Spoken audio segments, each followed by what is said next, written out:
Hello guys, back to my channel. মায়ের channel is Sonu Trisha. তোমরা সবাই কেমন আছো? আশা করি অনেক অনেক ভালো আছো এবং সুস্থ আছো। একটা নতুন ব্লগ ভিডিও নিয়ে চলে আমি যাচ্ছি মায়াপুর। তার জন্য ভোরবেলায় উঠে আমি স্নান করে ট্রেনে চেপে পড়েছি।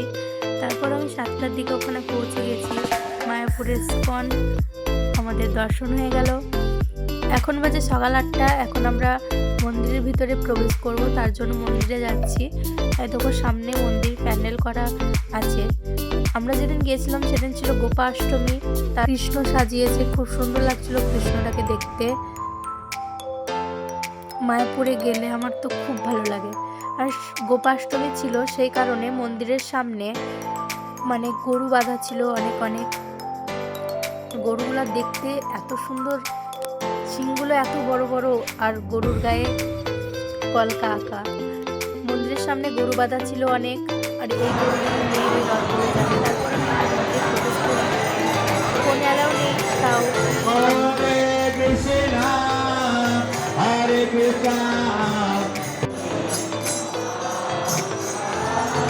দর্শন করলাম, রাধার চরণ দেখলাম। সেই দিনই রাধার চরণ খুলে রাধার চরণ দেখতে গেছিলাম। মন্দিরের ভেতরে অনেক ভিড় ছিল, সেদিনকে গোপাষ্টমী ছিল বলে অনেক অনেক ভিড় ছিল।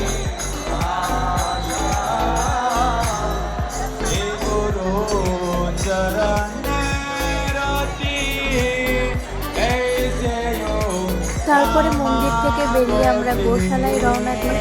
গোশালায় অনেকটা হেঁটে হেঁটে গিয়ে গোশালায় পৌঁছালাম। গোশালায় অনেক গরু আছে। গরুগুলোর আগের নাম লেখা ছিল, এখন নামগুলো নেই, সব নামগুলো খুলে ফেলেছে। অনেক গরুর অনেক রকমের নাম ছিল। এই নিয়ে আমার 5বার মায়াপুর ঘুরে আসা হলো। আমার মায়াপুরে খুব খুব ভালো লাগে। 5বার ঘুরে এসেছি মায়াপুর। তোমরা অবশ্যই একবার মায়াপুর গিয়ে দেখবা, খুব ভালো লাগে, খুব সুন্দর একটা জায়গা।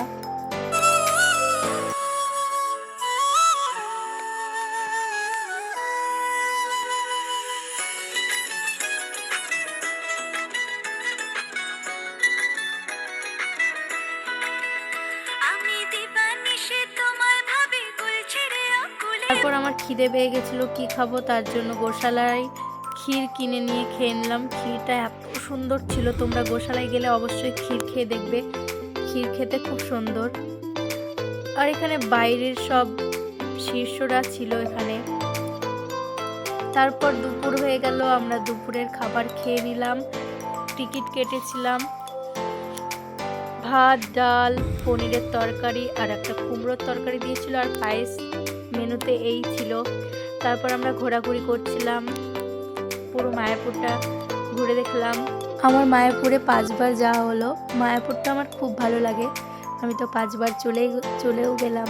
তোমরা অবশ্যই ঘুরে এসো, খুব সুন্দর একটা জায়গা। এই জায়গাগুলোর ভিউ, অনেক ভিউ, দেখতে খুব সুন্দর লাগে, প্রাকৃতিক গাছপালা।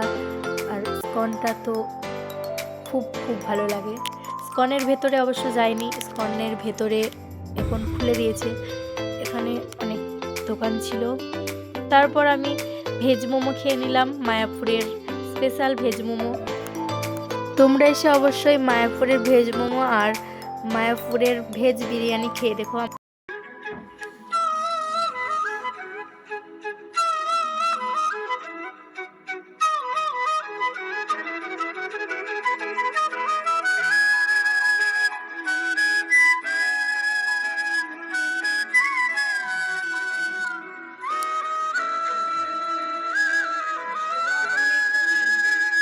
সন্ধ্যার ট্রেনে আমি বাড়ি চলে এসেছি, 6:30টায় ট্রেন। আজকের ব্লগ ভিডিওটা এই পর্যন্তই। ভালো লাগলে লাইক, কমেন্ট, শেয়ার, সাবস্ক্রাইব করে দিও।